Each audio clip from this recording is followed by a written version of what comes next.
نستغفره ونؤمن به ونتوكل عليه ونعوذ بالله من شرور أنفسنا ومن سيئات أعمالنا من يهده الله فلا مضل له ومن يضلل فلا هادي له وأشهد أن لا إله إلا الله وحده لا شريك له وأشهد أن محمدا عبده ورسوله أما بعد فإن خير الحديث كتاب الله وخير الهدي هدي محمد صلى الله عليه وسلم وشر الأمور محدثاتها وكل محدثة بدعة وكل بدعة ضلالة وكل ضلالة في النار. أعوذ بالله من الشيطان الرجيم. بسم الله الرحمن الرحيم.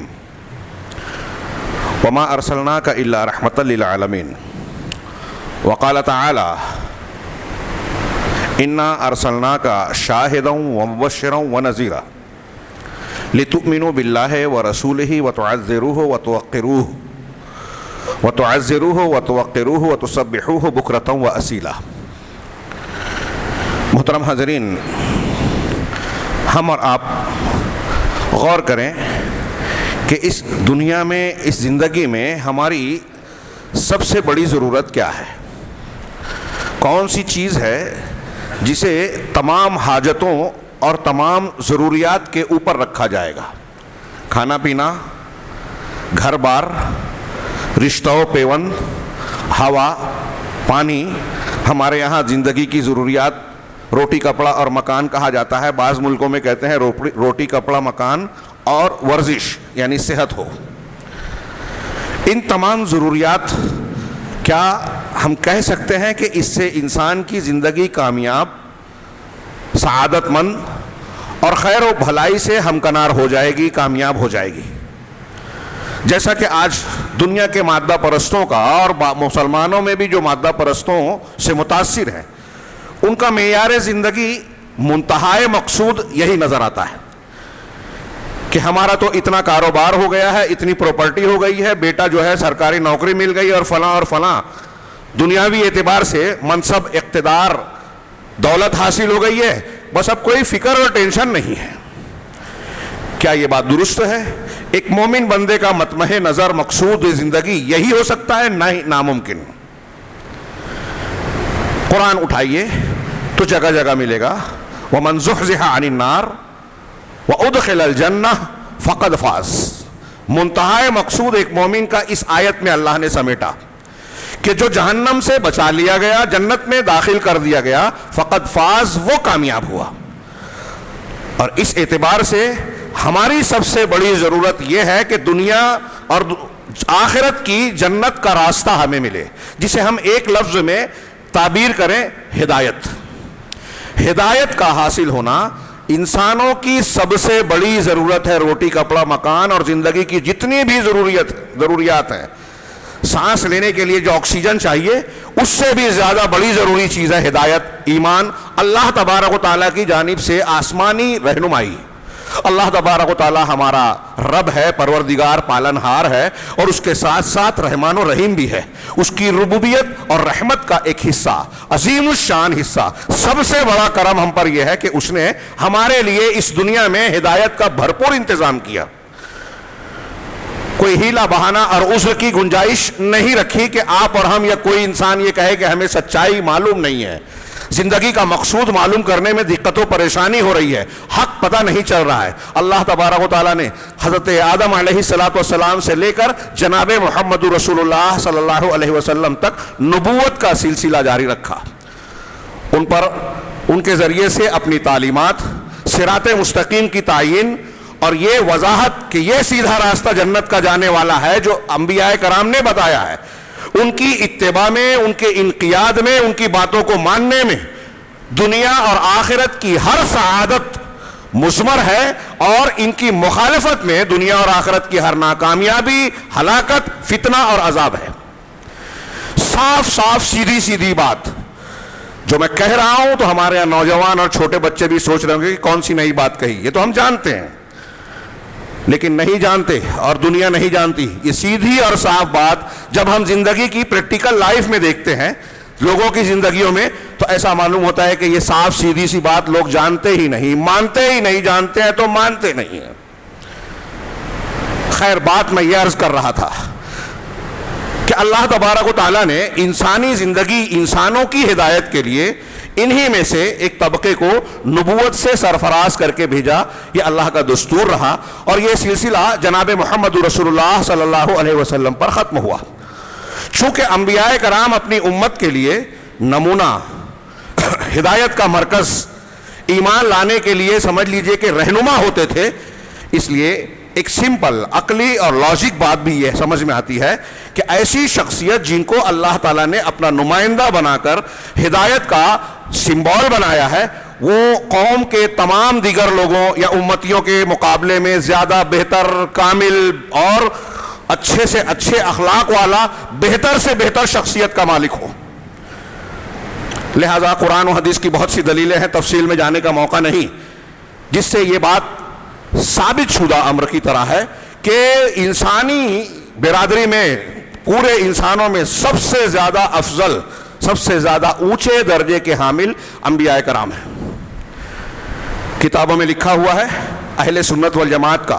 یہاں اہل سنت والجماعت سے مراد ہندوستان میں، پاکستان میں جو بریلویوں کو کہتے ہیں وہ نہیں. اہل السنہ والجماعت سنت والے. یہاں ہمارے ہاں جو بدعت والے ہیں وہ سنت والے اپنے آپ کو کہتے ہیں. جی نہیں، اہل الحدیث، سلفی، اہل السنہ یعنی جو نبی اور صحابہ کرام کے طریقے پر ہیں، ان کے یہاں عقیدے کے طور پر یہ بات مسلم ہے کہ انبیاء کرام علیہم الصلاۃ والسلام کا درجہ عام انسانوں کے مقابلے میں سب سے اونچا ہے، سب سے افضل ہے.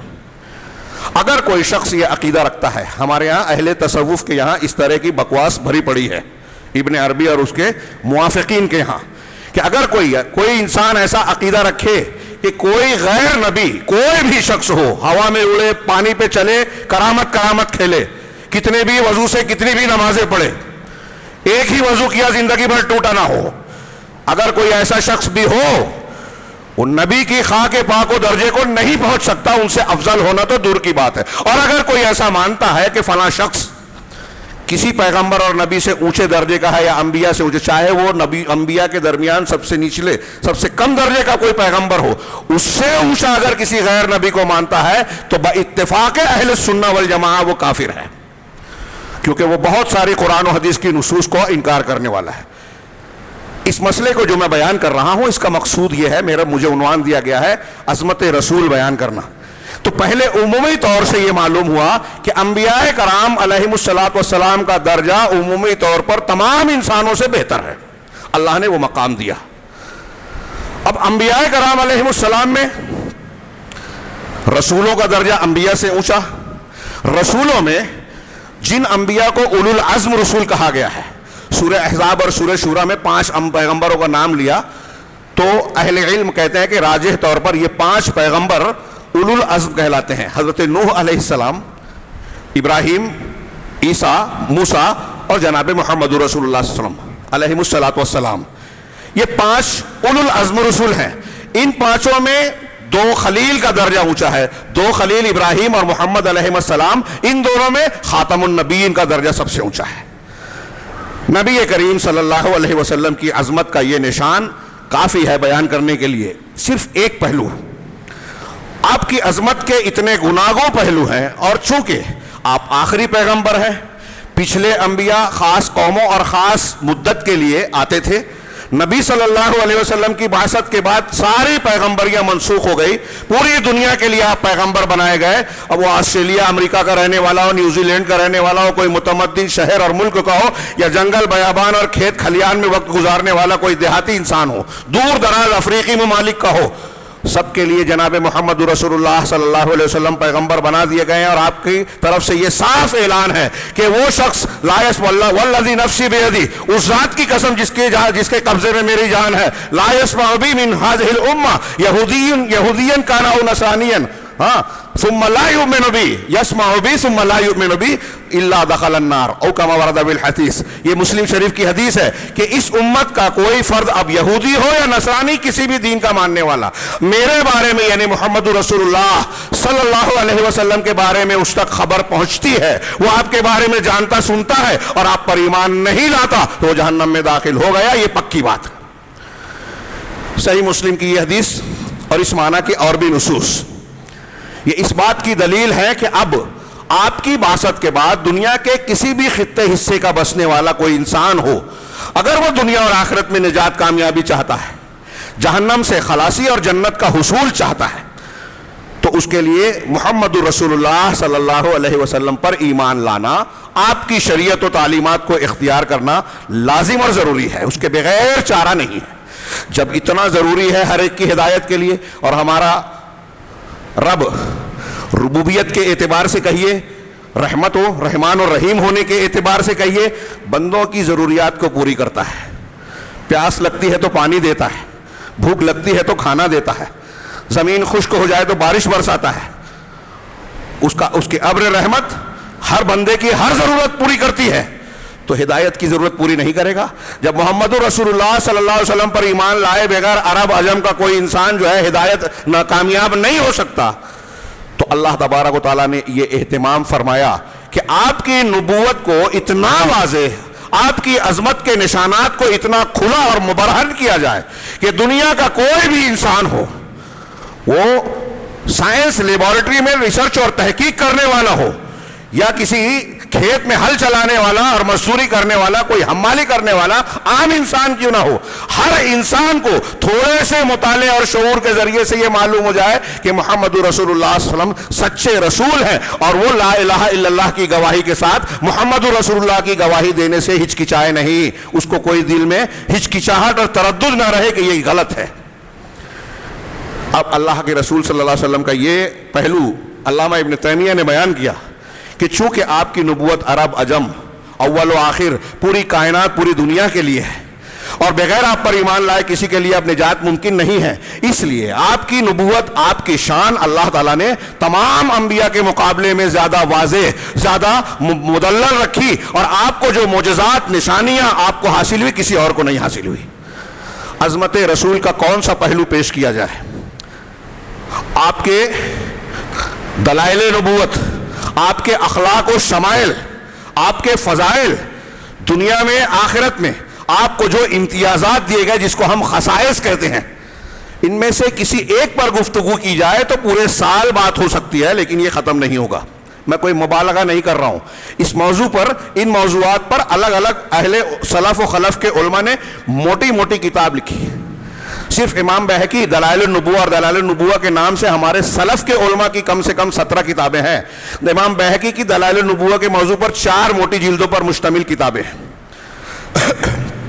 4 کتابیں، اور اللہ کے نبی صلی اللہ علیہ وسلم کے دلائل، آپ کی حقانیت، آپ کے ثبوت ختم نہیں ہوئے، جو تھے وہی رہ گئے نہیں، روز بروز جیسے انسان کی تحقیقات، اس کا علم کا دائرہ، اس کا شعور اور عقل بڑھتا جا رہا ہے، ویسے ویسے اللہ کی توحید کے، قرآن کی حقانیت کے، محمد رسول اللہ صلی اللہ علیہ وسلم کے سچے رسول ہونے کے دلائل بڑھتے ہی جا رہے ہیں، بڑھتے جا رہے ہیں، اور قیامت تک یہ سلسلہ جاری رہے گا۔ یہ کوئی تھمی ہوئی چیز نہیں ہے۔ 1400 سال پہلے آپ نے قرآن کی آیت میں کوئی بات بیان کی، یا آپ نے اپنی حدیث مبارکہ میں کوئی بات بیان کی، آج کی تحقیق اگر اس کو جانتی ہے کہ یہ اس وقت معلوم تھا، 50 سال پہلے کے انسان نے سمجھا نہیں تھا، اور ہم کو آج یہ تحقیق سے معلوم پڑ رہا ہے کہ جیسے محمد رسول اللہ صلی اللہ علیہ وسلم نے فرمایا تھا ویسا ہی ہے، تو یہ آپ کی ایک اور نشانی بڑھ گئی۔ میں مثال دے کر سمجھانا چاہتا ہوں، ایسی کتنی نشانیاں بڑھ گئی، اس پر آج علماء محققین مستقل ریسرچ ورک کر رہے ہیں، کام کر رہے ہیں، کتابیں لکھ رہے ہیں۔ چونکہ اللہ کے نبی صلی اللہ علیہ وسلم پوری دنیا انسانیت کے لیے رحمت بنا کر بھیجے گئے، ہدایت کا مرکز اور علامت بنا کر بھیجے گئے، اس لیے اللہ تبارک و تعالیٰ نے، رب ذوالجلال والاکرام نے یہ انتظام فرمایا کہ آپ کی شخصیت کو ہر اعتبار سے بے داغ رکھا، بے جھول رکھا، اعلیٰ ترین رکھا، اعلیٰ ترین مقام پر فائز کیا۔ آپ کسی بھی اعتبار سے دنیا کا کوئی بھی معیار ہو سچا اور جھوٹا ناپنے کا، کہ یہ سچا اور یہ جھوٹا ہوتا ہے، یہ اچھا اور یہ برا ہوتا ہے، آپ کسی بھی معیار کو جو واقعی معیار ہے اس بنیاد پر اگر جناب محمد رسول اللہ صلی اللہ علیہ وسلم کی شخصیت کا مطالعہ کریں تو آپ کو نظر آئے گا کہ آپ سچے رسول ہیں۔ آپ کو مطلب صرف آپ اور ہم نہیں، دنیا کا کوئی بھی انسان، یہودی ہو، نصرانی ہو، ہندو ہو، جین مذہب کا ماننے والا ہو، بدھسٹ ہو، اور یہ کوئی ہوائی بات اور ہوائی دعویٰ محض اندھی عقیدت کی بنیاد پر نہیں ہے، دلائل و براہین سے ثابت شدہ بات ہے۔ دنیا کے مسلمان تو مسلمان، ابھی میں آگے بیان کروں گا انشاءاللہ موقع رہا تو، کہ آپ کی بعثت سے لے کر آج تک ہر زمانے کے کچھ چنندہ برگزیدہ پڑھے لکھے دانشور غیر مسلم حضرات نے آپ کی سچائی، آپ کی صداقت، آپ کے اعلیٰ اخلاق، آپ کے مہذب انسان ہونے اور آپ کے تہذیب کا میر کارواں ہونے کا اعتراف کیا ہے، اعلان کیا ہے۔ مصر کے ایک عالم ہے شیخ خلیل یاسین، ان کی کتاب ہے محمد عند علماء الغرب، محمد مغربی علماء کے نزدیک، اس میں تقریباً 250 ایسے یہودی اور نصرانی اہل قلم اور علماء کا انہوں نے ذکر کیا ہے، تقریباً 250 یہود اور نصارہ، جنہوں نے بہت سے موضوعات پر کتابیں لکھی، لیکن انہیں شہرت اس وقت ملی جب انہوں نے جناب محمد رسول اللہ صلی اللہ علیہ وسلم کی سیرت طیبہ پر قلم اٹھایا، کتاب لکھی۔ یہ مثال کے طور پر انہوں نے لکھا ہے۔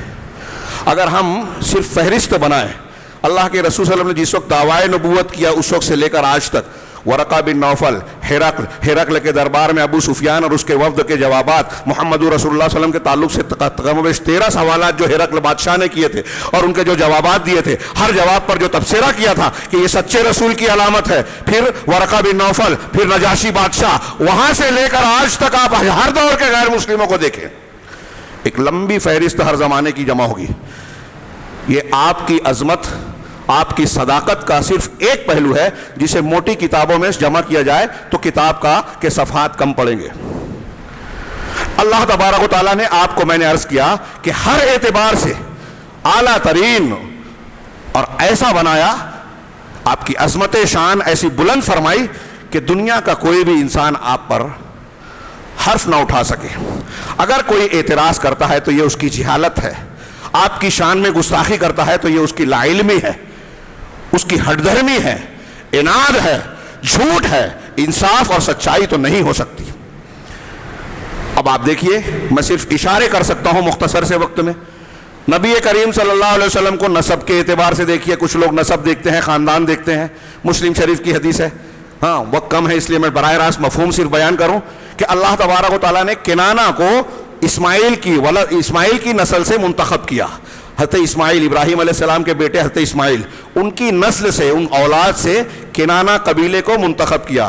کنانہ کی شاخ میں اللہ تعالیٰ کے رسول فرما رہے ہیں قریش کو منتخب کیا، استفا کا لفظ ہے حدیث میں، وَاسْتَفَا قُرَيْشًا مِنْ كِنَانَہ، کنانہ سے قریش کو منتخب کیا اور قریش سے بنو ہاشم کو جو ہے منتخب کیا اور بنو ہاشم سے مجھے محمد رسول اللہ صلی اللہ علیہ وسلم کو۔ دیکھ رہے ہیں آپ، انسانی تاریخ میں جو اعلیٰ ترین نسب اور سلسلہ اولاد ہو سکتا ہے اس میں جناب محمد رسول اللہ صلی اللہ علیہ وسلم کا تو نسب کے اعتبار سے سب سے اعلیٰ۔ آپ کی شخصیت، چہرہ مہرہ، قد و قامت، کاٹ اور آپ کی جو پیکر ظاہری پیکر تھا وہ انتہائی حسین، جمیل، کامل اور بے داغ۔ ہاں، حضرت جابر کا بیان، حضرت علی کا، حضرت ام کلثوم کا، وہ جو جن کے ہاں اپنے دودھ بکری پی تھی، کتنے زبردست بیانات ہیں، سب کو میں پیش نہیں کر سکتا۔ حسان بن ثابت رضی اللہ تعالی عنہ کے وہ 4 مصرے، 2 شعر، وَأَجْمَلُ وَأَحْسَنُ مِنْكَ لَمْ تَرَ قَطُّ عَيْنِي، آپ سے زیادہ حسین و جمیل انسان کو میری آنکھ نے کبھی دیکھا ہی نہیں۔ وَأَجْمَلُ مِنْكَ لَمْ تَلِدْنَ النِّسَاء، آپ سے زیادہ خوبصورت پیکر جمال کو کبھی عورتوں نے پیدا ہی نہیں کیا، جنا ہی نہیں۔ خلقت مبرئا من کل عیب، آپ تمام عیوب سے، انسانی اعتبار سے تمام عیوب سے پاک صاف کر کے پیدا کیے گئے۔ اللہ نے آپ کو تمام عیوب سے بے داغ اور بالا تر بنا کر پیدا کیا، مبرہ کر کے پیدا کیا۔ کأنک قد خلقت کما تشاء، ایسا لگتا ہے کہ آپ ویسے پیدا ہوئے جیسے آپ نے خود چاہا۔ حسان بن ثابت حضرت جابر چودھویں کے چاند سے تشبیہ دے رہے ہیں۔ کتنے صحابہ اور صحابیات نے کہا کہ آپ سے زیادہ حسین و جمیل چہرہ ہم نے دیکھا ہی نہیں۔ آپ کا چہرہ ہی دیکھ کر کوئی کہہ سکتا تھا، حضرت بعض صحابہ کا قول ہے کہ اگر سچے اور جھوٹے کی پہچان کا کرنا ہے تو بعض چہروں سے معلوم ہوتا ہے، اور دنیا کا کوئی بھی انسان جناب محمد رسول اللہ صلی اللہ علیہ وسلم کے چہرہ انور کو اگر دیکھ لے تو کہہ ہی نہیں سکتا کہ یہ کسی جھوٹے کا چہرہ ہو سکتا ہے۔ اتنا خوبصورت پرکشش جو کسی جھوٹے کا نہیں ہو سکتا۔ تو ظاہری طور پر یہ معاملہ، اب یہ تو نسب اور خاندان کی بات میں نے کی، اب اور بھی نشانیوں کی طرف آئیں۔ آپ کا اخلاق، آپ کی زندگی، کن کن پہلوؤں پر گفتگو کی جائے۔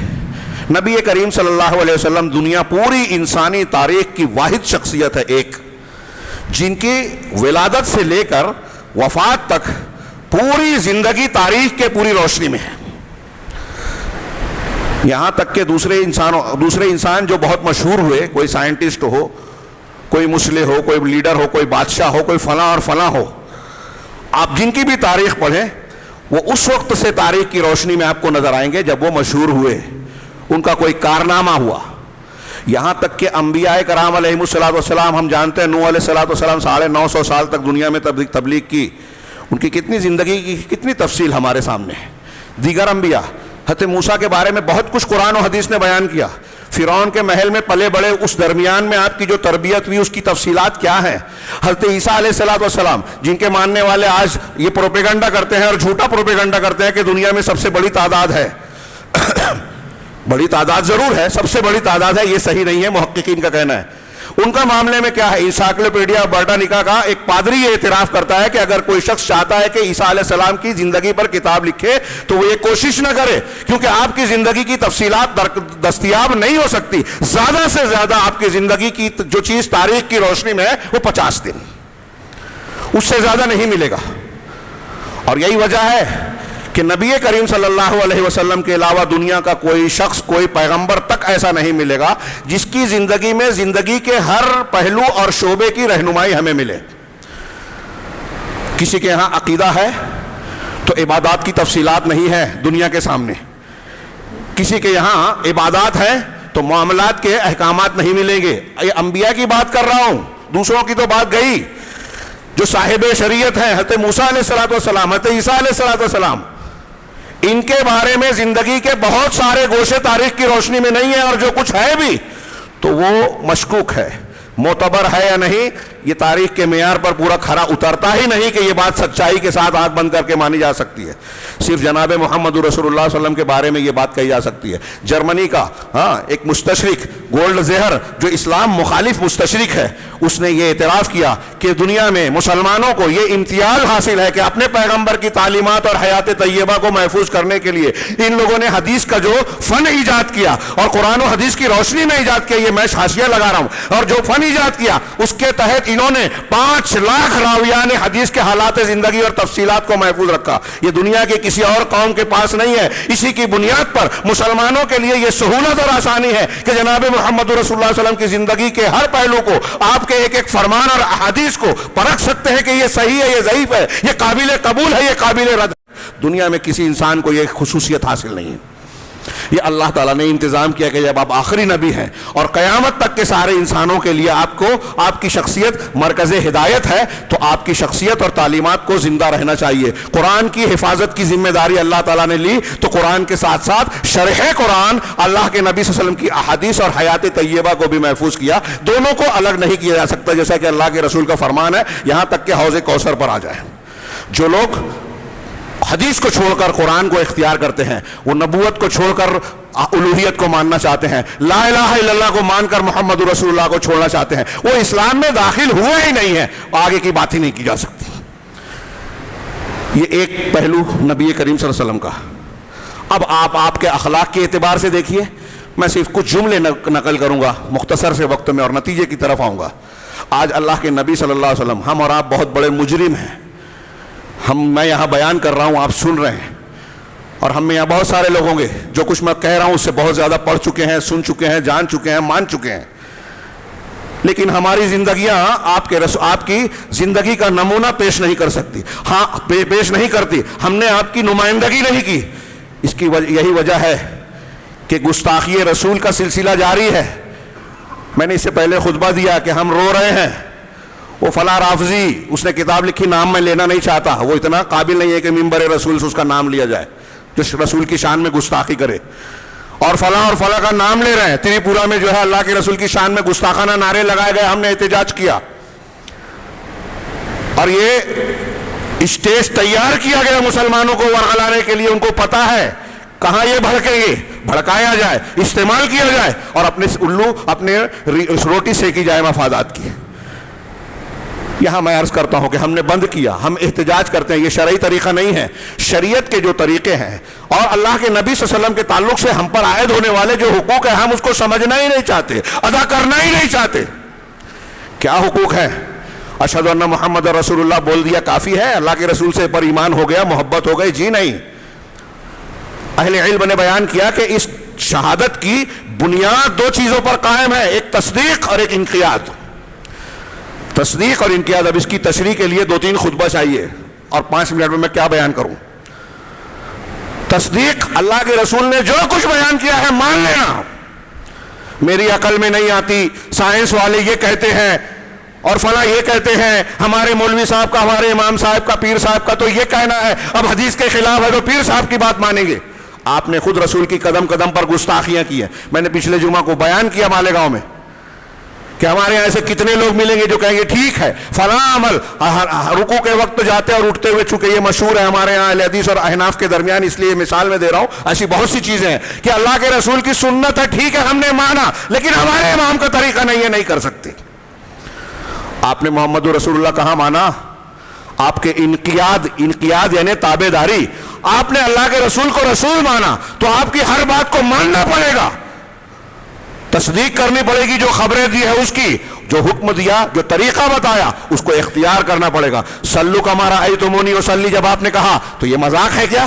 جیسے مجھے نماز پڑھتے ہوئے دیکھا ویسے پڑھو. آپ کہتے ہیں نہیں، میں اپنے امام کو جیسے دیکھتا ہوں ویسے پڑھوں گا، اپنے پیر صاحب نے جیسے بتائی ویسے پڑھوں گا. آپ اللہ کے رسول کی بات مانتے ہی نہیں ہے تو گستاخ رسول ہوئے کہ نہیں ہوئے؟ آپ کی بات کو رد کرتے ہیں فلاں اور فلاں کے قول کی بنیاد پر، خواہشات نفس کی بنیاد پر، بدعات کو اختیار کرتے ہیں، سنتوں کو روز رہے ہیں. گستاخ ہوئے کہ نہیں ہوئے؟ بات تھوڑی سی پھیل رہی ہے.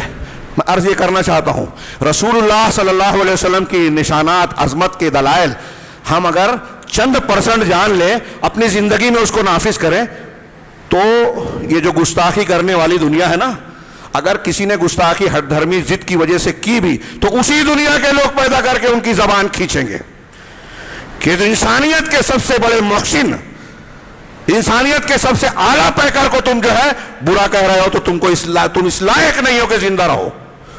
میں کہتا ہوں قرآن، حدیث، اجماع سے یہ ثابت ہے گستاخ رسول کو قتل کیا جائے. میں نے خطبے دیے، مضمون لکھے ہیں ماضی میں کہ عقلی طور دنیا کے قانون سے بھی یہ ثابت ہوتی ہے. یورپ کے قوانین میں بلاسفیمی ہے، ہمارے یہاں حتک عزت کے قوانین ہے. ہاں، ایک عام آدمی کی عزت کو آپ حرف کریں وہ حتک عزت کا دعویٰ کر سکتا ہے. تو محمد رسول اللہ صلی اللہ علیہ وسلم تو تمام انسانوں کے لیے دل کی دھڑکن ہے. ایک ریاست کی اگر بغاوت کی جائے، اگر آپ نے ہندوستان کے جھنڈے کی توہین کی تو آپ باغی کہلائیں گے، ہاں دیش دروہی کہلائیں گے، معاف نہیں کیے جا سکتے. مسلمانوں کے یہاں اسلامی حکومت، اسلامی ریاست وجود میں آتی ہے محمد رسول اللہ صلی اللہ علیہ وسلم کی تعلیمات کو ماننے سے. ریاست سے بڑی حیثیت محمد رسول اللہ کی ہے. لہذا کوئی رسول کی شان میں گستاخی کرے، آپ کے خلاف بغاوت کرے، اسے نہیں چھوڑا جا سکتا. گستاخ رسول کی سزا عقلاً، فطرتاً، قیاساً اور دنیا کے کسی بھی مذہب کے اعتبار سے قتل ہے اور ہونی چاہیے. یہ ہم باتیں کرتے ہیں لیکن ہم اتنے کھوکھلے ہو چکے ہیں، اتنے کمزور ہو چکے ہیں کہ ہم یہ باتیں کرتے ہیں تو مذاق بنتی ہے. کوئی سننے جاننے ماننے کے لیے تیار نہیں ہے. ہم بھی اپنے آپ کو جانتے ہیں کہ بے بس ہیں. یہ بے بسی کب دور ہوگی؟ کھوکھلا پن کب دور ہوگا؟ یہ علامہ ابن تیمیہ نے لکھا، محمد رسول اللہ کہنے کے بعد محمد رسول اللہ صلی اللہ علیہ وسلم کا انقیاد کرنا، آپ اپنے آپ کو پورا آپ کی دین کے اور تعلیمات کے حوالے کر دینا، دنیا اور آخرت میں ہر بھلائی اور ہر قوت کی بنیاد ہے. یہ ہم سمجھیں نہ سمجھیں، اللہ نے وعیدیں سنائی ہے، فَلْيَحْذَرِ الَّذِينَ يُخَالِفُونَ عَنْ أَمْرِهِ أَن تُصِيبَهُمْ فِتْنَةٌ أَوْ يُصِيبَهُمْ عَذَابٌ أَلِيمٌ. جو رسول کے حکم کی، آپ کی سنت کی، امر کی مخالفت کرتے ہیں، انہیں اس بات سے چوکنا رہنا چاہیے کہ ان کو فتنہ پکڑ لے یا دردناک عذاب پکڑ لے. اہل علم نے کہا فتنے سے مراد شرک، یا فتنے سے مراد دنیا کا عذاب اور عذاب علیم سے مراد آخرت کا. اللہ کے رسول کی سنتوں کی مخالفت کرو گے تو دنیا میں بھی عذاب ملے گا، آخرت میں بھی. صرف یہ قرآن کی ایک آیت ہمارے پورے مسلمانوں کے موجودہ حالات کی عکاسی کے لیے کافی ہے کہ کیوں ہم پیچھے مارے کوٹے لوٹے جا رہے ہیں، عزتیں تباہ ہو رہی ہے اور نہ جانے تار تار ہوتی ہے کیا کیا چیزیں. واپس پلٹوں میں، نبی صلی اللہ علیہ وسلم کی عظمت شان کو ہم نے جانا نہیں ہے. ہم بیان کرتے ہیں اخلاقیات کے اعتبار سے. والٹر ایک یورپی شخص فلسفی ہے، کہتا ہے کہ دنیا میں کوئی بھی انسان اپنے قریب کے لوگوں میں عظیم نہیں ہوتا. اپنے قریب کے لوگوں میں عظیم نہیں ہوتا. لوگ دور سے کسی کو ہیرو مانتے ہیں, بڑا آدمی مانتے ہیں, عظیم مانتے ہیں, لیکن جب قریب سے دیکھتے ہیں, خاص طور سے اس کی بیوی, اس کے قریبی دوست, اس کے رشتہ دار, تو ان کی نظر میں دور کی لوگوں کی طرح وہ عظیم نہیں رہتا. ابھی میں مالیگاؤں سے آیا ہوں, یہاں بہت سارے لوگ کہیں گے مولانا بہت اچھے ہیں. مالیگاؤں والوں سے ملیں گے تو میری بہت ساری برائیاں کریں گے, میرے عیب بتائیں گے. تو جو اچھا سمجھ رہے ہیں ان کو لگ رہے ہم نے تو ان کو سمجھا تھا, یہ تو ایسے ہی نکلے. یہ ہر انسان کے ساتھ, دنیا کے ہر انسان کے ساتھ کم و بیش, کسی کا کم کسی کا زیادہ, ایسا رہتا ہے. کوئی شخص اپنے قریبی لوگوں میں عظیم نہیں ہوتا, والٹر کہتا ہے. لیکن اس قاعدے سے تاریخ میں یا انسانی معاشرے میں صرف محمد صلی اللہ علیہ وسلم کی شخصیت مستثنا ہے. والٹر نے کہا ہے, میں نہیں کہہ رہا ہوں, کوئی مسلمان نہیں کہہ رہا ہے, ایک عیسائی کہہ رہا ہے کہ قریب کے لوگوں میں کوئی ہیرو نہیں ہوتا, عظیم نہیں ہوتا. محمد صلی اللہ علیہ وسلم کی بات الگ ہے. اب اس کی اس جملے کو اگر میں مثال کے طور پہ پیش کروں, آپ پڑھیے حضرت خدیجۃ الکبریٰ, آپ پڑھیے انس ابن مالک, آپ پڑھیے حضرت زید بن حارثہ رضی اللہ عنہم. حضرت خدیجہ پہلے سے 2 شوہروں کا تجربہ رکھنے والی, 15 سال آپ کی زوجیت میں رہنے کے بعد جب آپ نے پہلی وحی کے بعد کہا, بخاری کے وہ الفاظ سب کو یاد ہوں گے, خشیت علی نفسی, مجھے اپنے آپ پر خوف ہو رہا ہے, اللہ کے نبی صلی اللہ علیہ وسلم کا. تو کیا کہا خدیجۃ الکبریٰ نے؟ ایک بیوی اپنے شوہر سے سب سے زیادہ قریب ہوتی ہے, اس کی اچھائی برائی کو جانتی ہے. اس نے کہا لا واللہ لا یخزیک اللہ ابدا, ایسا ہو ہی نہیں سکتا. خدیجۃ الکبریٰ ام المومنین فرما رہی ہیں, ایسا نہیں ہو سکتا کہ آپ ہلاک ہو جائیں, آپ ضائع ہو جائیں, اللہ آپ کو رسوا نہیں کر سکتا. واللہ لا یخزیک اللہ ابدا انک لتحمل الکل وتصدق الحدیث وتقری الضیف. آپ کی خوبیاں گنائی 5 خوبیاں کہ آپ دوسروں کا بوجھ اٹھاتے ہیں, رشتے جوڑتے ہیں, سچ بولتے ہیں, مہمان نوازی کرتے ہیں. جو شخص محروم ہے اس کو آپ کما کے کھلاتے ہیں, دیتے ہیں. ایسے انسان کو قدرت کا قاعدہ ہے کہ ضائع نہیں کیا جاتا, وہ ذلیل نہیں ہو سکتا. کون کہہ رہا ہے؟ 15 سال رہنے والی تجربہ کار خاتون, اور وہ آپ سے عمر میں بڑھی ہے. زید بن حارثہ غلام تھے, آپ کو دیا گیا, خدیجۃ الکبریٰ نے ہی تحفے میں دیا تھا, آزاد کر دیے گئے تھے. سگا باپ اور سگا چچا لینے آیا, اللہ کے رسول نے کہا جانا چاہے تو لے جاؤ. کہا نہیں اللہ کے رسول, میں ان کے ساتھ نہیں جاؤں گا, آپ کے ساتھ رہوں گا. دنیا کا کوئی بچہ اپنے سگے باپ کو چھوڑ کر کسی اور کے ساتھ رہنے کے لیے تیار ہو؟ سوچئے. انس بن مالک 10 سال کی عمر سے آپ کی خدمت وفات تک کی, ہاں, آپ سے زیادہ محبت کبھی کسی سے کی ہی نہیں. وفات کے بعد بھی جب ذکر ہوتا رونے لگتے, زار و قطار روتے, آنسو بہاتے. کسی سے ایسی محبت صحابہ نے نہیں کی جیسے دنیا میں کوئی محبوب سے کوئی محبت کرنے والا کرتا ہو. اللہ کے رسول صلی اللہ علیہ وسلم نے سے جس طرح محبت کی, کوئی مثال پیش کرے. احد کا منظر دیکھیے, بدر کا منظر دیکھیے, دوسرے مقامات کو. 7 اور 9 صحابہ کرام پیچھے سے حملہ ہونے کے بعد احد میں آپ کو گھیر لیتے ہیں. حضرت طلحہ اپنے ہاتھوں پر تیر روک رہے ہیں, سینہ آگے کر رہے ہیں, تیر چلا رہے ہیں. اللہ کے رسول ہم جھانکنا چاہ رہے ہیں, کہا اللہ کے رسول جھانکیے مت, کہیں ایسا نہ ہو کہ کوئی تیر آپ کو نقصان پہنچا دے. سیدنا ابوبکر صدیق سفر ہجرت میں کبھی آگے کبھی پیچھے, کبھی دائیں کبھی بائیں. پوچھا ایسا کیوں کرتے ہو؟ کہا اللہ کے رسول مجھے ڈر ہوتا ہے کہ کہیں کوئی آگے سے گھات لگا بیٹھا ہو تو آپ پر حملہ نہ کر دے, اس لیے یہ سوچ کر آگے آ جاتا ہوں. پیچھے سے کوئی نہ آ جائے یہ سوچ کر پہلے پیچھے چلا جاتا ہوں, یہی سوچ کر دائیں بائیں جاتا ہوں. اگر میں مر گیا تو کوئی بات نہیں, اللہ کے رسول اگر آپ کو نقصان پہنچا تو اسلامی دعوت کو نقصان پہنچے گا. اسی سفر میں ابوبکر صدیق جب چرواہے سے دودھ لیتے ہیں, دودھ دوہنے کے بعد آپ آرام فرما رہے ہیں, جگایا نہیں, آرام میں خلل نہیں ڈالا. جب بیدار ہوئے دودھ کو ٹھنڈا کیا, آپ کو پیش کیا, نوش فرمائے. بخاری کے الفاظ دیکھیے, ہاں کیا جملہ ہے ابوبکر صدیق کا, محبت کی انتہا. کسی نے ایسی محبت نہیں کی جیسی صحابہ نے اللہ کے رسول سے کی. کہا فشربا, اللہ کے نبی صلی اللہ علیہ وسلم نے پیا, نوش فرمایا, حتی رضیت, یہاں تک کہ میں خوش ہو گیا. اللہ کے رسول نے پیا, میں خوش ہو گیا, مجھے اچھا لگا. بھوکے آپ بھی تھے, تھکے آپ بھی تھے. کیا کیا گناؤں, وقت نہیں ہے. آپ سے جو جتنا قریب رہا وہ آپ پر اپنی جان مال کو اتنا زیادہ نچھاور کرنے والا دنیا میں کوئی ایسا نہیں ہے. اور ایسا بھی نہیں, دنیا کے لوگوں نے یہ قبول کیا کہ رسول اللہ صلی اللہ علیہ وسلم پر جو لوگ ایمان لائے, آپ کی زیر تربیت رہے, ویسے لوگ عظیم شخصیات. کبھی ایک زمانے میں ایک یورپی کہتا ہے, مجھے نام یاد نہیں, وہ کہتا ہے کہ محمد صلی اللہ علیہ وسلم ہیروز کی نرسری تھے. یہ اس کے الفاظ ہیں. ہیروز کا جملہ ہمارے یہاں ذرا اچھا نہیں مانا جاتا، لیکن یہ عظیم شخصیت کے معنی میں. صحابہ کرام کے بارے میں وہ کہہ رہا ہے کہ آپ ہیروز کی نرسری تھے، اور دنیا میں کسی ایک زمانے میں سماج اور معاشرے میں کبھی اتنے عظیم شخصیات اکٹھا نہیں ہوئے جتنی محمد صلی اللہ علیہ وسلم کے زمانے میں آپ کی تربیت اور شاگردی میں رہنے والے لوگ پیدا ہوئے. ہر ایک کو دیکھیے اپنے اپنے کمال میں بے مثال نظر آتا ہے. سیدنا ابوبکر صدیق، عمر فاروق، عثمان غنی، حضرت علی، عبد الرحمن بن عوف، ابو زید بن ثابت، اور پھر ابو عبیدہ بن جراح، سعد بن ابی وقاص، عبد الرحمن بن عوف، خالد بن ولید، ایک لمبی فہرست رضی اللہ عنہم. ان کی مثال نظر نہیں آتی ذہانت میں، فطانت میں. ہر شخص اپنے اعتبار سے ایک الگ کمال کا ماہر ہے، ان کی کوئی مثال نظر نہیں آتی. لیکن ان عظیم شخصیات کو جب محمد صلی اللہ علیہ وسلم کی شخصیت کے سامنے رکھو تو یہ اللہ کے رسول صلی اللہ علیہ وسلم کی شخصیت سے بہت کم نظر آتے ہیں. آپ کی شخصیت اور اونچی. کتنی بڑی بات ہے یہ. ایک آدمی کچھ لوگوں کو کچھ دنوں کے لیے بے وقوف بنا سکتا ہے. میں اگر جھوٹ بول کے آپ کو دھوکہ دینا چاہوں تو دے لوں کچھ دن کے لیے، کچھ وقت کے لیے.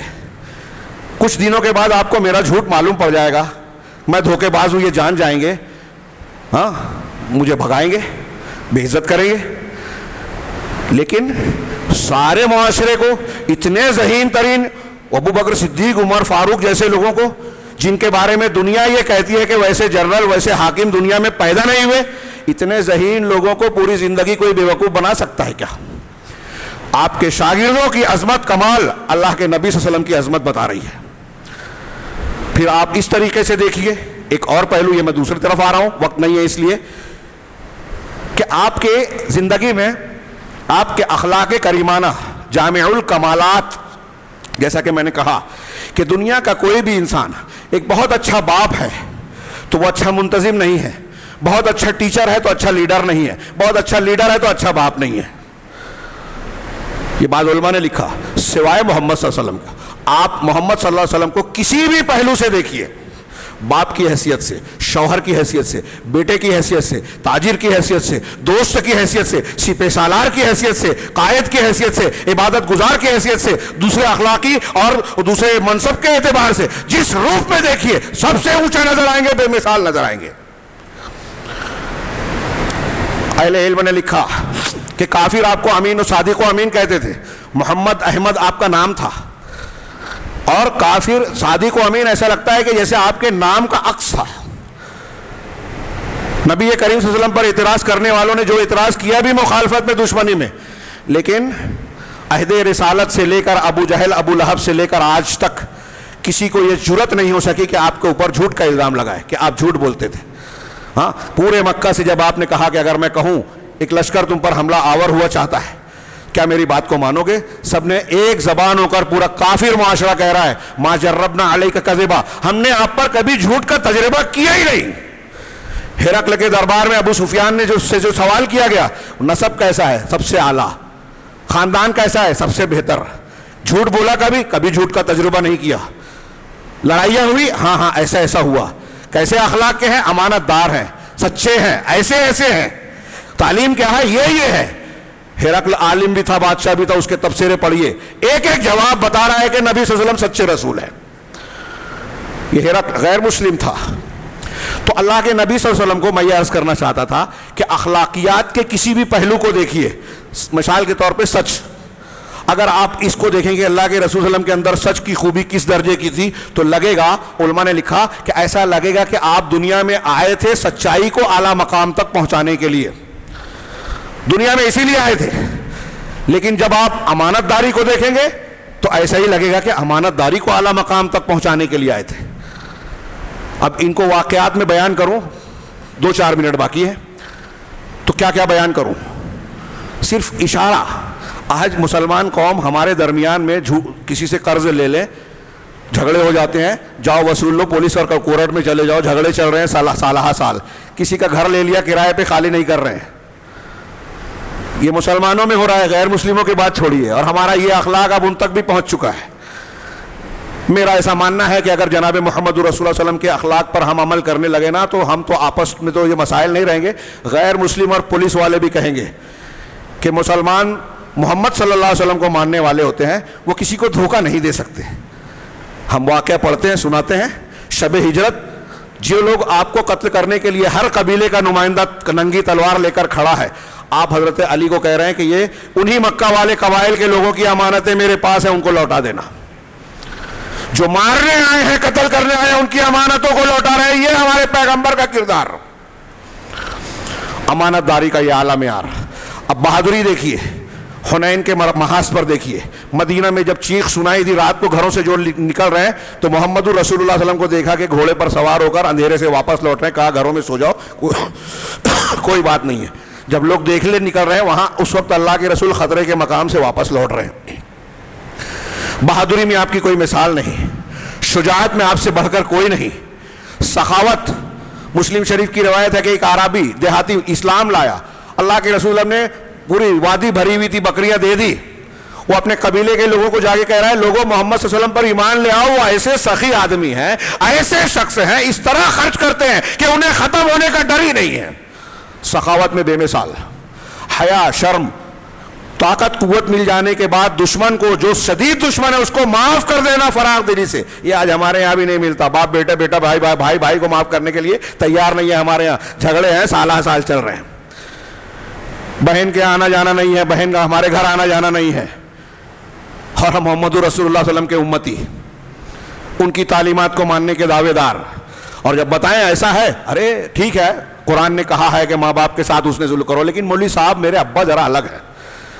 تو آپ کے ابا کے لیے اسپیشل آیت آنی چاہیے تھی. اللہ کو نہیں معلوم تھا کہ آپ کے ماں باپ جو ہیں آپ کو ظلم اور زیادتی کریں گے؟ یہی کہہ دیا کہ آپ ان کے ساتھ اس نے سلوک کریں، اف نہ کریں. کوئی اسپیشل آرڈر چاہیے آپ کو؟ ہمارا یہ حال ہے. نبی صلی اللہ علیہ وسلم مکہ کے وقت یہ جو انتہا پسندی اور شدت پسندی کا الزام لگایا جاتا ہے، کتنے افسوس کی بات ہے. خرد کا نام جنو رکھ دیا، جنو کا خرد. ہمارا یہ دعویٰ ہے اور علل اعلان دنیا کے ہر اسٹیج سے چیخ چلا کر مجھ جیسا گنہگار انسان یہ کہہ سکتا ہے کہ اگر دنیا میں امن و امان قائم کرنا ہے، ہر حقدار کو اس کا حق دلانا ہے، انصاف کی کو قائم کرنا ہے، تو محمد رسول اللہ صلی اللہ علیہ وسلم کے دین اور لائی ہوئی تعلیمات کے بغیر یہ ممکن ہی نہیں ہے کہ بوڑھا ہو، جوان ہو، بیٹا ہو، لڑکا ہو، لڑکی ہو، ہر ایک کو اس کا حق ملے. آج کوئی دنیا جمہوریت اور فلاں حکومت کا آج اونچے اونچے میٹھے میٹھے دعوے ہیں، اقوام متحدہ کے حقوق انسانی کے دعوے اور دنیا کے بڑے بڑے نعرے اور دعوے دیکھیے، صرف اوراق پر سیاہی کی شکل میں ہے. دنیا کے کسی ملک میں لوگوں کی جان، مال، عزت محفوظ ہی نہیں ہے. بے روزگاری بڑھ رہی ہے، پریشانیاں بڑھ رہی ہیں، عزتیں لٹ رہی ہیں. عورتوں کو جو استحصال کا سامان بنا دیا گیا، بیچنے اور خریدنے کا سامان بنا دیا گیا، اور اس پر فخر کیا جا رہا ہے کہ یہ آزادی ہے. آزادی نہیں، یہ آوارگی ہے. جس آوارگی نے بہت سارے سماجی، اخلاقی اور جسمانی مسائل پیدا کیے، بیماریاں بڑھائی ہیں، اور اس میں پوری دنیا جونج رہی ہے. ان مسائل کا حل محمد رسول اللہ صلی اللہ علیہ وسلم کی تعلیمات میں ہے، جنہوں نے شرم و حیا کی تعلیم دی، حقدار کو حق دینے کی تعلیم دی، بچوں کو، عورتوں کو، ماں باپ کتنے بھی بوڑھا ہو جائے اس کو اولڈ ایج ہوم میں نہ ڈالا جائے، اس کی خدمت کر کے جنت حاصل کی جائے. یہ حکم دیا ہے. آج اولڈ ایج ہوم جو یورپ میں تھا، ہمارے ہندوستان میں بھی کھلتا جا رہا ہے. ہاں، ان کی سسکیاں سننے والا کوئی نہیں، مر گئے تو حکومت ان کو دفن کر دیتی ہے. بیٹے اور بیٹیوں کو فرصت نہیں ہے کہ ان کی خیریت پوچھنے جائیں. ایسے ایک اولڈ ایج ہوم میں یورپ میں مسلمانوں کا ایک طبقہ چلا گیا، قرآن کی آیتیں سنائی، رونے لگے. ایک بوڑھا انسان کھڑا ہو کے کہنے لگا کہ تم نے قرآن حدیث کی، قرآن کی یہ تعلیمات ہم کو 40 سال لیٹ پہنچائی ہے. پہلے بتا دیا ہوتا تو ہم یہاں سڑتے نہیں، روتے سی سکتے نہیں. تم نے بہت دیر کر دی، اور ہم سب دیر کر رہے ہیں، ہم سب دیر کر رہے ہیں. محمد رسول اللہ صلی اللہ علیہ وسلم کے عظمت کے نشانات آپ کے خصائص میں، آپ کے اخلاق میں. یہ میں نے عرض کیا. مولانا آزاد کی ایک عبارت پیش کروں. وہ کہتے ہیں کہ مظلومی میں صبر طائف میں دیکھیے آنکھیں چھلک جاتی ہیں. جو شخص ہدایت کے لیے لوگوں کو پہنچانے گیا، نہیں مانا، آپ نے کہا کہ ٹھیک ہے مت مانو، بخاری وغیرہ کی روایت ہے، نہ ماننا ہے مت مانو، کم سے کم مخالفت نہ کرو. کیسی مخالفت کی طائف والوں نے؟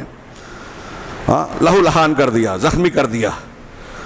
پڑھیے تفصیل، موقع نہیں ہے، میں تردد میں ہوں کہ کیا چھوڑوں کیا بیان کروں. تو مظلومی میں صبر، معاملات میں راست بازی، قوت و اختیار مل جانے کے بعد معاف کر دینا، درگزر سے کام لینا، اور مقابلے میں عزم اور ہمت کے ساتھ ڈٹے رہنا. یہ تاریخ انسانی کے مولانا آزاد لکھتے ہیں کہ تاریخ انسانی کے وہ نوادر ہیں جو کسی ایک شخصیت میں آپ کو اکٹھا نہیں ملیں گے سوائے محمد رسول اللہ صلی اللہ علیہ وسلم کے. اور اس پر مولانا مہر آگے اضافہ کرتے ہیں کہ یہ چیزیں اللہ کے نبی صلی اللہ علیہ وسلم کی حیات طیبہ میں ابتدا سے انتہا تک پوری زندگی میں ملتی ہے. ہوتا کیا ہے, ایک آدمی فرض کیجئے غریب ہے, چھوٹا موٹا ہے, آپ اپنے ہاں دیکھیے کلیان میں نظر آئے گا کہ ایک آدمی پہلے چھوٹا موٹا تھا, لوگوں نے کہا کہ یار ایماندار ہے, اچھا ہے, چلو اس کو کارپوریشن میں ڈال دو, کچھ کام اچھا کرے گا. اب وہ جھوپڑے سے دوسرے ہی سال میں جو بلڈنگ میں آ جاتا ہے نا, اور لوگ سمجھتے ہیں کہ ٹھیک ہے اب کارپوریٹر بن گیا, یہ ہو گیا تو اس کا حق ہے. اللہ کے نبی, بلکہ اللہ کے نبی صلی اللہ علیہ وسلم کے ماننے والوں کا حال الٹا تھا. ہاں, ابوبکر صدیق, عمر فاروق, یہاں تک کہ پانچویں خلیفہ جن کو کہا جاتا ہے عمر بن عبدالعزیز, پہلے ٹھاٹ بھاٹ اور شان سے رہتے تھے, دولت میں رہتے تھے, اچھا لباس پہنتے تھے, حکومت ملی تو غریب ہو گئے. الٹا, آج بالکل الٹا ہوتا ہے. اللہ کے نبی صلی اللہ علیہ وسلم کا معاملہ کیا تھا؟ ام المومنین حضرت عائشہ کہتی ہیں کہ 2 مہینہ ہو جاتا تھا آپ کے گھر میں سوداوین پانی اور کھجور کے علاوہ کچھ ہوتا ہی نہیں تھا کھانے پینے کے لیے. ایسا کئی بار ہوا کہ مہمان آ گیا, گھر میں کچھ نہیں. ہم میں کوئی اتنا غریب ہے کیا؟ ام المومنین کہتی ہیں عورت آئی, اپنی گود میں 2 عورتوں بچیوں کو لے کر 3 کھجوریں تھی, دے دی, ایک دونوں بچیوں کو دی, ایک خود کھانے لگی. بچیوں نے اپنی چٹ کر لی, اس کے بعد ہاتھ پھیلا دیا, اپنی کھجور کو آدھا آدھا کر کے دے دیا. کوئی اتنا غریب ہے؟ حضرت عائشہ کہتی ہے کہ اس سے زیادہ میرے پاس تھا بھی نہیں. اللہ کے رسول کو بتایا تو آپ نے کہا کہ اس عمل کی وجہ سے اللہ نے اس کو جہنم سے آزاد یا جنت میں داخل کر دیا. نبی کریم صلی اللہ علیہ وسلم چٹائی پر, کھجور کی چٹائی پر سوتے, پیٹھ پر نشان آ جاتے. یہ ایسا نہیں تھا کہ مکہ کی زندگی میں تھا, حکومت بننے سے پہلے تھا, حکومت مل جانے کے بعد آپ نے ٹھاٹ باٹ محل بنا لیا ہو, دولت کما لی ہو, پراپرٹی بنا لی ہو. جی نہیں, آپ کی پوری زندگی ایسے ہی تھی. گھر میں سونا بھی آ گیا, بھول گئے تھے, فوراً نکل کے صدقہ و خیرات کر دیا. ہاں, کبھی ابوبکر صدیق, عمر فاروق, ابو ہریرہ رضی اللہ عنہ, ان کے بیانات پڑھیے, 2 وقت متواتر کھانا نہیں کھایا. آپ کی زندگی کی سادگی پوری زندگی میں قائم رہی. اس کا مطلب دنیا کی کوئی لالچ نہیں تھی, لوگوں کی ہدایت کے لیے بے قرار تھے. لقد جاءکم رسول من انفسکم عزیز علیہ ما عنتم حریص علیکم بالمؤمنین رؤوف الرحیم. یہ پروردگار آسمان والے کی, عرش والے کی گواہی ہے کہ تمہارے پاس تمہاری ہی جنس کا رسول آیا. وہ انسان تھے, نور نہیں تھے. قرآن کہہ رہے ہیں من انفسکم, تمہارے ہی جنس کا رسول آیا. عزیز علیہ ما عنتم, تم کو اگر کوئی تکلیف نقصان پہنچتا ہے تو یہ ان پر بہت دشوار ہے, شاق ہے, ان کو تکلیف ہوتی ہے. حریص علیکم, تمہارا بھلا چاہتے ہیں, دنیا کا بھی آخرت کا بھی بھلا چاہتے ہیں. اللہ کے نبی صلی اللہ علیہ وسلم نے فرمایا نا, مسلم شریف کی حدیث ہے کہ میری اور تمہاری مثال ایسی ہے جیسے ایک شخص نے آگ جلائی, پروانے اس میں گرے جا رہے ہیں, وہ ان کو روک رہا ہے. ایسے ہی تم لوگ ہو, جہنم میں گرے پڑ رہے ہو, میں تمہاری کمر اور پشت پکڑ پکڑ کر روک رہا ہوں, لیکن تم میرا ہاتھ چھوڑا کر اس میں گرنا چاہتے ہو.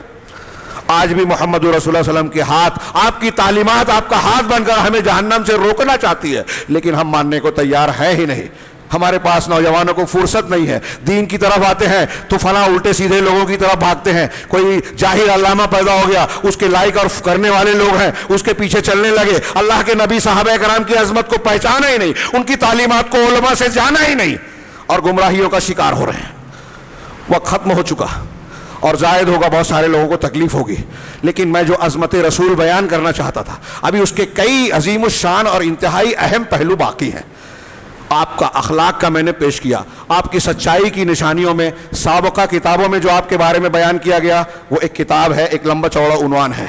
آپ کی جو پیشین گوئیاں ہیں, ماضی کی خبریں, آپ امی تھے اور نوح علیہ السلام کی باتیں, دیگر انبیاء کی تفصیلات, تعلیمات پیش کر رہے ہیں.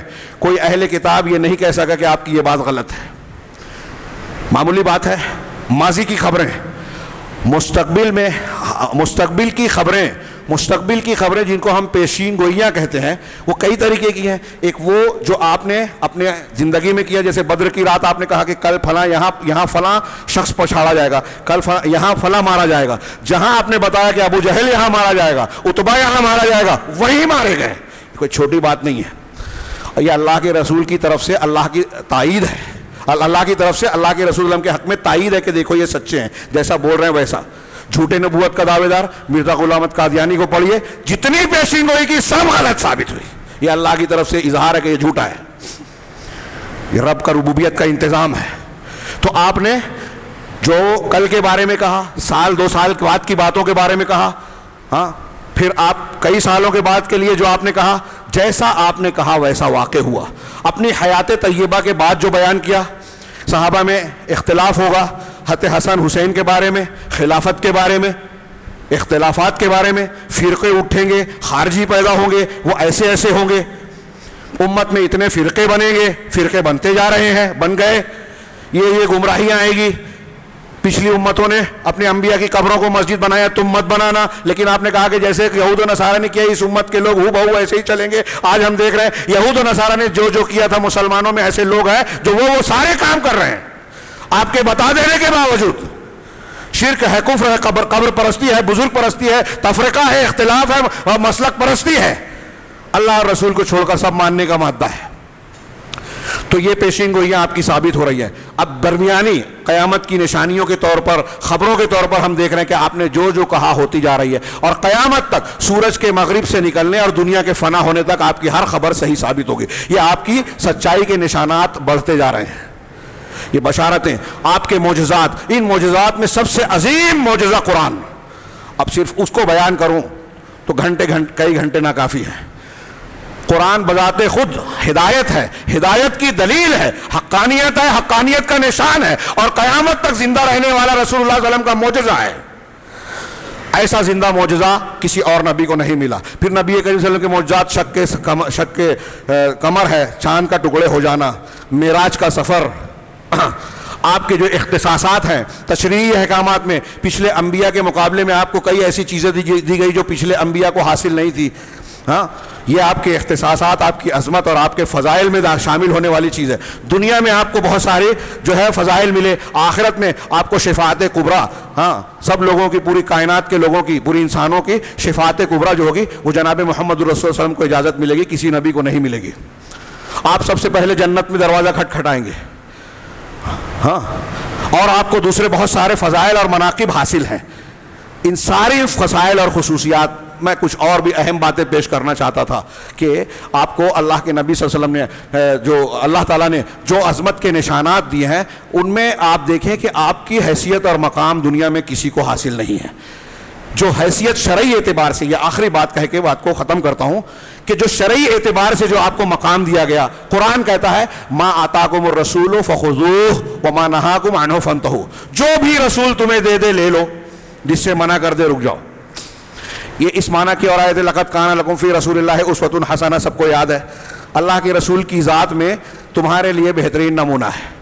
اب عقیدہ وہی اختیار کرنا ہے جو رسول نے دیا، عبادت ویسے ہی کرنی ہے جو رسول نے کیا، معاملات حلال حرام، اخلاقیات، بیوی سے تعلقات، بچوں کے حقوق، ماں باپ کے حقوق، جو اللہ کے رسول نے بتایا وہ ہمارے لیے نمونہ ہے. ہمارے لیے اس کی نقالی اور پیروی کرنی ہے. قرآن کی یہ آیت اور ایسی کئی آیتیں کہہ رہی ہے. اللہ تبارک و تعالیٰ نے کہا کہ رسول کی اطاعت اللہ کی اطاعت ہے. اللہ تعالیٰ نے کہا قل ان کنتم تحبون اللہ فاتبعونی، اگر تم کو اللہ سے محبت ہے تو معیار ہے کہ رسول کی اتباع کرو.